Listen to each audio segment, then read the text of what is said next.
Hello everyone, नमस्कार। मैं हूं अर्जुन प्रताप सिंह राणा और मैं आप सभी का स्वागत करता हूं 9वीं कक्षा की हिंदी लोक भारती के इस पाठ में, जिसका नाम है मेरे पिताजी, और इसके रचनाकार है डॉक्टर हरिवंश राय बच्चन जी।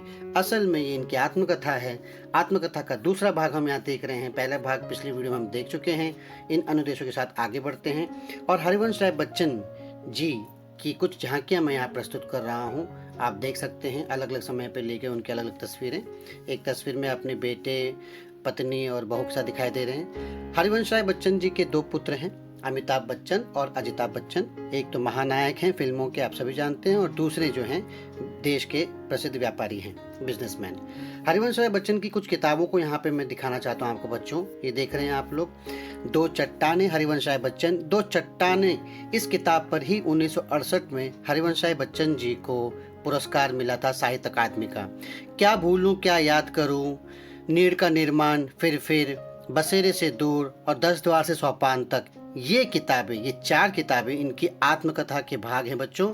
और जो हम यहाँ पढ़ रहे हैं मेरे पिताजी, वो क्या भूलूं क्या याद करूं इसमें से लिया गया है।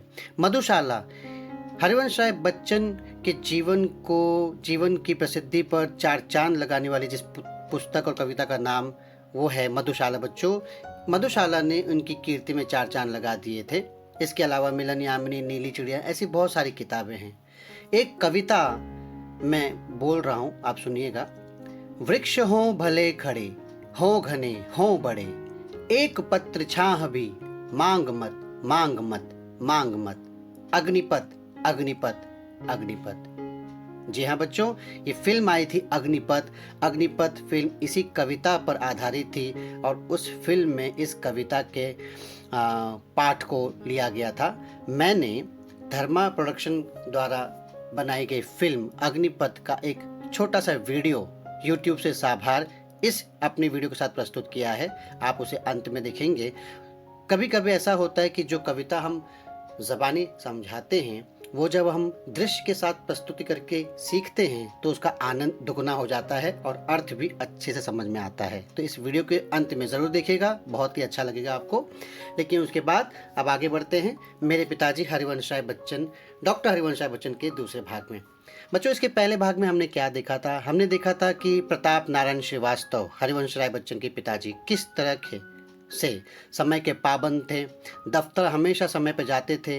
अपने 35-36 वर्षों की नौकरी में एक भी दिन वो कभी दफ्तर के लिए लेट नहीं हुए थे। इसके अलावा हमने देखा कि वो सिर्फ अपना ही नहीं, अपने सहकर्मियों का काम भी करते थे और दफ्तर में समय हो जाने के बाद भी काफ़ी देर तक बैठकर अतिरिक्त काम किया करते थे। इससे इनके सहकर्मी और इनके मालिक हमेशा इनसे खुश रहते थे। एक और चीज़ हमने देखी थी, किस तरह से इनके पिताजी निडर थे।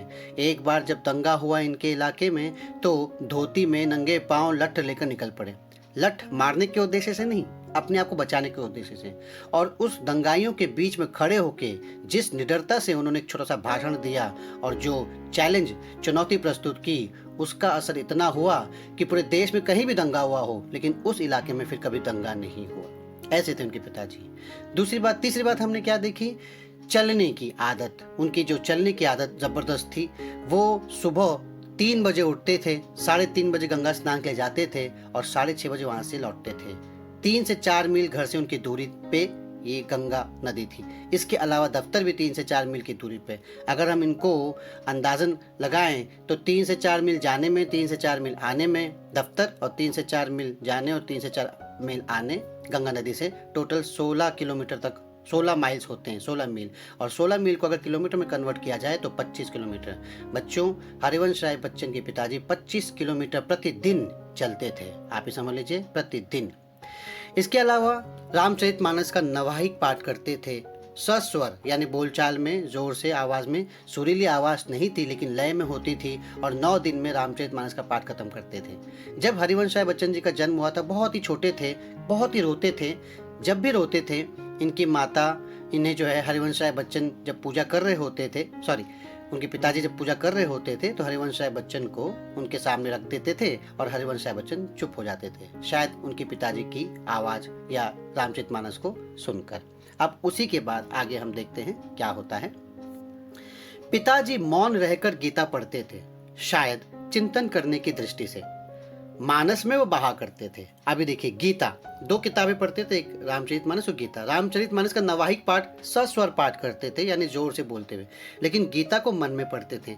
बच्चों, गीता का जो संदेश है बड़ा गहरा है और इसके संदेश को समझने के लिए आपका मन शांत होना बहुत जरूरी है। इसीलिए चिंतन करने की दृष्टि से मौन रखकर पढ़ते थे, लेकिन मानस में बहा करते थे। संस्कृत का उन्हें साधारण ज्ञान था। मानस में आए संस्कृत अंशों को वे शुद्धता और सुस्पष्टता से पढ़ते थे, पर संस्कृत से वह उच्चारण सुख अनुभव न करते थे जो अवधि से। बात यह है बच्चों, जो कहना चाहते हैं कवि, कि हरिवंश राय बच्चन जी कहते हैं कि संस्कृत पढ़ते थे, ज्ञान उन्हें साधारण था, लेकिन असल में जब हम अपनी मातृभाषा में कोई चीज कहते हैं या पढ़ते हैं तो उसे पढ़ने में जो आनंद आता है, बिना अटके जिस तरह से हम पढ़ते हैं, वो शायद किसी और भाषा या और भाषा की कविता पढ़ने में नहीं आता। हरिवंश राय बच्चन जी आगे स्पष्ट करते हुए कहते हैं, कविता सस्वर पढ़ने का मुझे भी शौक है। ब्रज और अवधि की कविता में घंटों पढ़ सकता हूँ। क्यों? क्योंकि उनकी मातृभाषा में। मानस का तो, मानस यानी रामचरितमानस, मानस का तो सस्वर अखंड पाठ मैंने कई बार किया है, पर मानस की बात ही और है। खड़ी बोली की कविता में घंटे भर भी पढ़ूं तो मेरी जीभ ऐंठने लगती है। उर्दू के साथ ये बात नहीं है। खड़ी बोली कविता मतलब बच्चों, खड़ी बोली यानी आज की जो हिंदी, जिस हिंदी का प्रयोग हम करते हैं। चूंकि मातृभाषा हरिवंश राय बच्चन जी की अवधि थी, इसीलिए कहते हैं कि जब वो अवधि में कहते थे, कविता का पाठ करते थे, तो निरंतर लगातार करते थे, लेकिन जब वही बात खड़ी बोली में करते थे तो उनकी जबान ऐंठने लगती थी। हालांकि इससे उलट उर्दू भाषा में पढ़ी गई कविता के साथ भी ऐसी बात नहीं थी, वहां वे अच्छे से बोल पाते थे। खड़ी बोली कविता ने कहते हुए खेद होता है, मानस की सूक्ष्म शिराओं को अभी कम ही छुआ है, यानी मन की नसों को कम ही छुआ है खड़ी बोली कविता ने। वह जीवन से उठी हुई कम लगती है और कोश से उतरी हुई अधिक। कोश यानी शब्दकोश, ग्रंथ से, शब्दों से। तो कहने का तात्पर्य यह है कि इन शॉर्ट हरिवंश राय बच्चन यहाँ कहना चाहते हैं कि जब हम अपनी मातृभाषा में कोई चीज़ कहते हैं या अपनी मातृभाषा में कोई चीज़ पढ़ते हैं तो वो ज़्यादा आसानी से हमको समझ में आता है या उसे हम गहरे अर्थ में समझ पाते हैं। कारणों पर यहाँ नहीं जाऊंगा, ऐसा हरिवंश राय बच्चन जी कहते हैं, क्योंकि ये फिर डिस्कशन का मुद्दा हो जाएगा। अब फिलहाल ये अपने पिताजी के बारे में बता रहे हैं। आगे देखते हैं। पूजा से पिताजी ठीक 8:30 बजे उठते थे। तो जैसा कि हमने देखा बच्चों, सुबह जो है 6:30 बजे घर लौटने के बाद 6:30 से 8:30 तक पूजा करते थे, 2 घंटे। उस समय तक मेरी माता जी भोजन तैयार कर देती। वे रसोई में बैठकर भोजन करते और कपड़े पहन 9 बजते बजते दफ्तर के लिए रवाना हो जाते। तो ये था इनकी दिनचर्या। सुबह ऐसे होती थी, 3 बजे उठने के बाद 9 बजे दफ्तर के लिए रवाना हो चुके हैं। यानी जब तक हम सो रहे हैं बच्चों, यहाँ पे इनका एक दिन, इनका एक कर्म का एक हिस्सा बीत चुका है। देखिए कितना काम कर रहे हैं। किसी किसी दिन ऐसा भी होता कि किसी कारण भोजन समय पर तैयार नहीं होता। पारिवारिक जिम्मेदारी की वजह से उनकी पत्नी जब भोजन समय पर तैयार न कर पाती तो पिताजी को बहुत गुस्सा आता, माँ कांपने लगती, पर गुस्सा निकालने का समय भी उनके पास न होता। पिताजी के पास गुस्सा निकालने का समय भी नहीं था। आप देख रहे हैं कि पिताजी समय के पाबंद थे, समय पर दफ्तर पहुंचना उनका नियम था, समय पर कोई भी काम करना उनका नियम था। तो इतना भी समय उनके पास नहीं होता था कि वो गुस्सा निकाल सके। वे जल्दी जल्दी कपड़े पहनते और बगैर खाए दफ्तर के लिए चढ़ पड़ते। अपने 35 वर्ष की नौकरी में वे कहा करते थे, एक दिन वे दफ्तर देर से नहीं पहुंचे। मेरी माताजी जल्दी जल्दी पूरियां बनाती और एक डब्बे में खाना रखकर मोहल्ले के किसी आदमी से दफ्तर भिजवाती, और जब तक आदमी मेरे पिताजी को खाना खिलाकर वापस ना आ जाता वे भोजन न करते। ये भारतीय नारी की पहचान बच्चों, कि जब तक पति भोजन न कर ले तब तक वो भोजन खुद नहीं करती थी। पति गुस्से में चले गए हैं तो वो मोहल्ले के किसी आदमी को ढूंढकर उनके पास टिफिन लेकर पति के पास भिजवाती थी, और जब वो वापस लौट आता था इस बात की सूचना के साथ कि उनके पति ने भोजन कर लिया, तब वो भोजन करती थी। देखिए, लेकिन कभी कभी ऐसा भी होता कि जब कोई जाने वाला ना मिलता तो उनका भी दिन भर का उपवास होता। कोई व्यक्ति मिला ही नहीं, सपोज टिफिन लेके जाने वाला, तो पति ने खाना खाया ही नहीं, तो बेचारी यहाँ पे उनकी पत्नी भी भोजन नहीं करती थी। घर की 3 बूढ़ियां, राधा जिनकी चर्चा पहले हो चुकी है, मेरी दादी और महारानी। महारानी समझे जो घर में काम करती हूँ, मदद करती हूँ, ऐसे सेवा करती हूँ। महारानी की बातें सुनने को ऊपर से मिलती। क्यों? मेरी माँ नहीं खाती तो वो कैसे खाती? पर अपनी भूख का गुस्सा वो दिन भर माँ पर उतारती रहती। बात यहाँ हो जाती थी बच्चों। खैर, पिताजी के दफ्तर से लौटने का कोई ठीक समय नहीं था।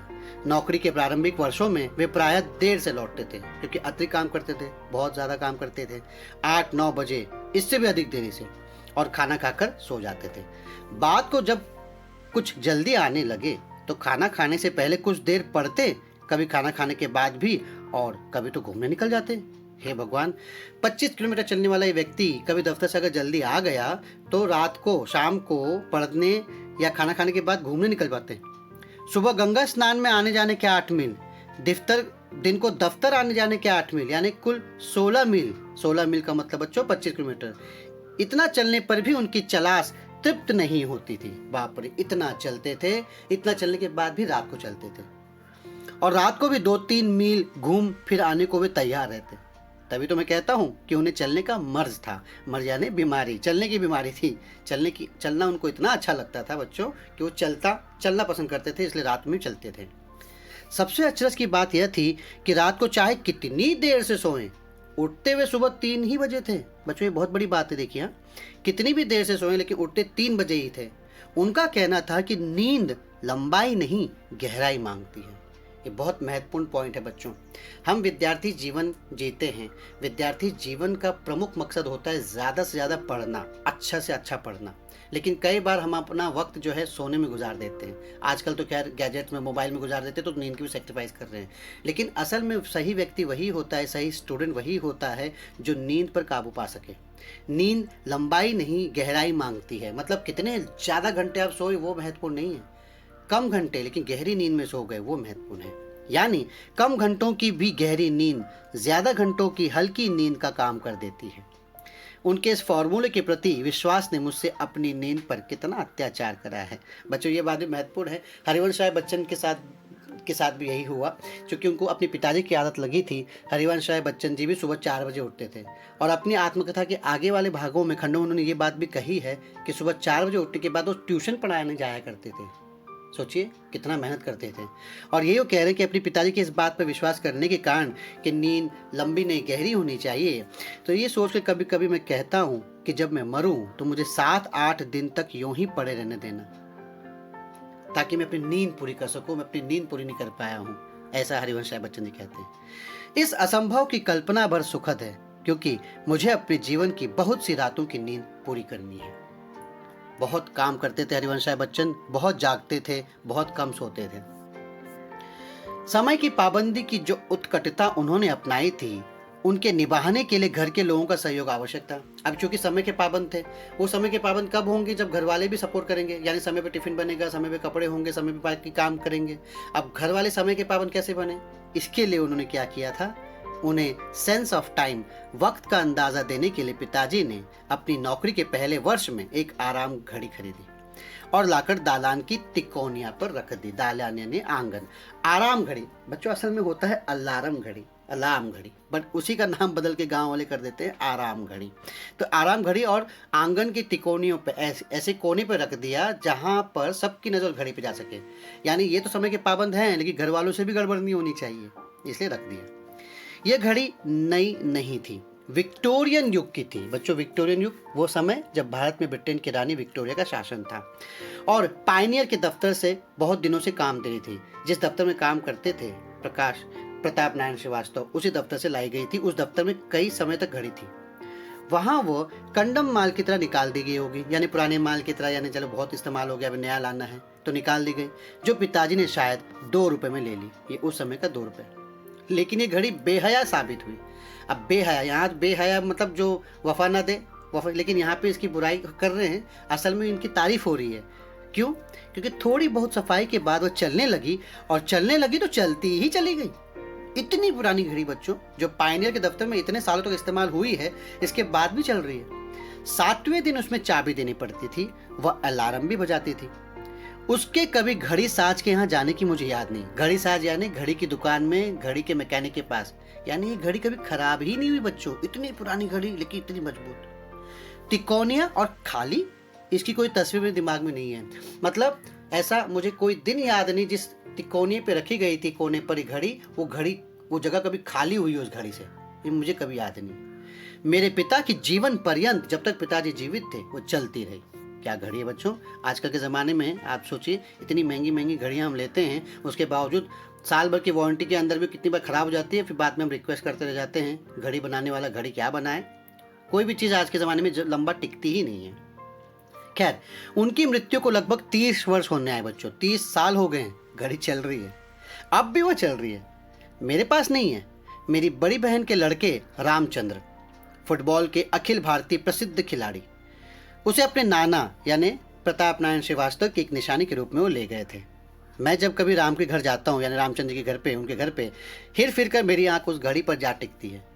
हमारे घर में कितने जन्म मरण, शादी ब्याह, भोज महोत्सव उसने देखे। क्या मतलब, वो घड़ी जो है इनके परिवार के एक सदस्य बन गई, समझ लीजिए। हर आयोजन को, घर पे होने वाले आयोजन को, चाहे सुख दुख हो, हर्ष विषाद यानी सुख दुख, अश्रुहास यानी हंसी रोना, वाद विवाद, कितने क्रोध कलह, रोदन गायन, रोदन यानी रोना, गाना, हंसी मजाक, हर पल की, हर वक्त की, हर समय की गवाह रही है वो घड़ी। श्रम संघर्ष की साक्षी रही है वो घड़ी। साक्षी यानी गवाह। मेरी माँ अक्सर कहती थी कि नाम तो एकर आराम घड़ी है, पर ना ई खुदा आराम करत है, ना केहू को आराम करे देते। आराम घड़ी ना आराम करती, ना आराम करने देते, क्योंकि घड़ी के हिसाब से चलना पड़ता है, सब काम करना पड़ता है। खैर, मजाक में कहती थी उनकी माँ। आराम घड़ी नाम ऐसी घड़ियों को शायद इसलिए दिया गया होगा कि ये एक जगह रख दी जाती थी आराम से, इसलिए आराम घड़ी। या फिर अलार्म से आराम आया हो तो भी कोई अचरज की बात नहीं। मतलब कवि, लेखक अपनी तरफ से बता रहे कि शायद इसीलिए आराम घड़ी कहते हो। कभी कभी आराम का आ भी छोड़ दिया जाता है, और ऐसी घड़ियों को मैंने लोगों को राम घड़ी भी कहते हुए सुना है। राम घड़ी तो अलग अलग नाम, बट घड़ी का काम वही, चलते रहना, कभी न रुकना। क्या भूलूं, क्या याद करूं से लिया गया ये अंश हमारा बच्चों यहाँ पे समाप्त हो रहा है। लेकिन जैसे कि मैंने आपसे वादा किया था, हरिवंश राय बच्चन की कविताएं बहुत प्रसिद्ध रही हैं, तो उसी से संबंधित छोटी सी कविता जो फिल्म में आई थी, मैं यहाँ प्रस्तुत कर रहा हूँ। उम्मीद है आपको पसंद आएगी, तो देखिए उस वीडियो को और सुनिए ध्यान से, फिर हम आगे बात करते हैं।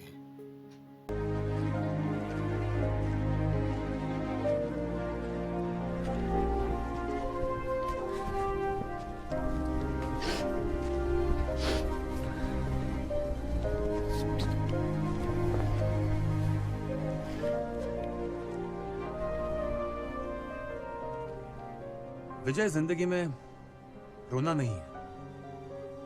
तो क्या करना है? गिड़गिड़ाना है लोगों के सामने? वो भी नहीं करना है। तो कायर बन जाना है? मटकी मैंने फोड़ी थी और पैसा वो ले जाए? आपकी गीता यही कहती है ना, कभी मिल गया तो उसका मुंह तोड़ दूंगा। फिर क्या होगा? फिर वो तुम्हारा मुंह तोड़ेगा, तुम फिर उसका मुंह तोड़ोगे, वो फिर तुम्हारा मुंह तोड़ेगा। ये चलता रहेगा। आंख के बदले आंख मांगोगे तो एक दिन सारी दुनिया अंधी हो जाएगी, ऐसा महात्मा गांधी कहते थे। महात्मा गांधी मांडवा में पैदा नहीं हुए थे। बहुत गुस्सा है मेरे बेटे के अंदर। आप हमेशा मुझे ही कहते हो, औरों को क्यों नहीं? क्योंकि तुम मेरे बेटे हो। चलो चलो चलो।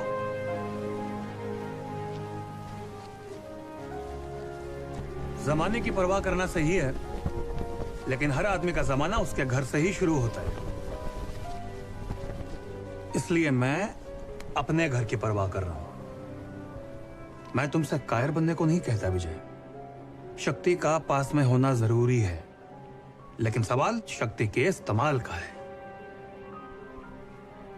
कोई कमजोर नहीं कह सकता कि उसने पहलवान को माफ किया। उसके लिए कमजोर का पहलवान बनना जरूरी है। उसके बाद उसकी मर्जी कि वो उसे माफ करे या ना करे। कर दिया तो दुनिया महान मानेगी, और नहीं तो कुछ भी नहीं। और पहलवान बनने तक रोज पिटते रहो। किसने कहा? मेरे साथ कविता पढ़ते रहो। 18,000 बार पढ़ चुका हूँ बाबा। अरे तो क्या हुआ, एक बार और सही। इससे मुझे ताकत मिलती है। तुमको भी मिलेगी। वृक्ष हो भले खड़े, हो घने, हो बड़े, एक पथ छांव भी मांग मत, मांग मत। अग्निपथ, अग्निपथ, अग्निपथ। तू न थकेगा कभी, तू न थमेगा कभी, तू बाबा, तू न मुड़ेगा कभी, कर शपथ, कर शपथ, कर शपथ। कर शपथ। अग्निपथ, अग्निपथ, अग्निपथ। ये महान अदृश्य है, ये महान दृश्य है, चल रहा मनुष्य है, चल रहा मनुष्य है, अश्रु स्वेद रक्त से लथपथ, लथपथ, लथपथ। अग्निपथ, अग्निपथ, अग्निपथ।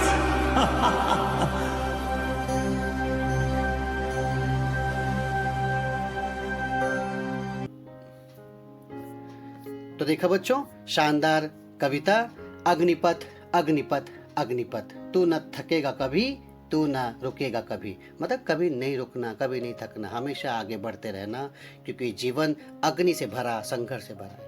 एक कविता मैं और सुनाऊंगा बच्चों, छोटी सी, कि जो बीत गई सो बात गई, जीवन में एक सितारा था, माना वह बेहद प्यारा था, वह डूब गया तो डूब गया, अंबर के आनंद को देखो, कितने इसके तारे टूटे, कितने इसके प्यारे छूटे, जो छूट गए फिर कहाँ मिले, पर बोलो टूटे तारों पर, कब अंबर शोक मनाता है, जो बीत गई सो बात गई। बीती बातों पर भी हमें शोक नहीं मनाना चाहिए। ऐसे न जाने कितनी प्रसिद्ध और बेहतरीन कविताएं जो है इन्होंने लिखी थी। मधुशाला भी इनकी बहुत प्रसिद्ध कविता है, कभी मौका मिले तो ज़रूर सुनिए। अमिताभ बच्चन जी हमेशा कई बार कई जगहों पर कौन बने करोड़पति में भी इन कविता का पाठ करते थे, आपने सुनी होगी, वापस भी सुनिएगा, अच्छा लगेगा। तो फिर बच्चों यहाँ खत्म करते हैं, अगली कक्षा के लिए तैयार रहिए जिसमें हम इससे संबंधित प्रश्न उत्तर करेंगे। उम्मीद है आपको वीडियो पसंद आया, अगर हाँ तो लाइक, कमेंट, सब्सक्राइब भी कीजिए। धन्यवाद, शुक्रिया, ध्यान रखिए, सुरक्षित रहिए।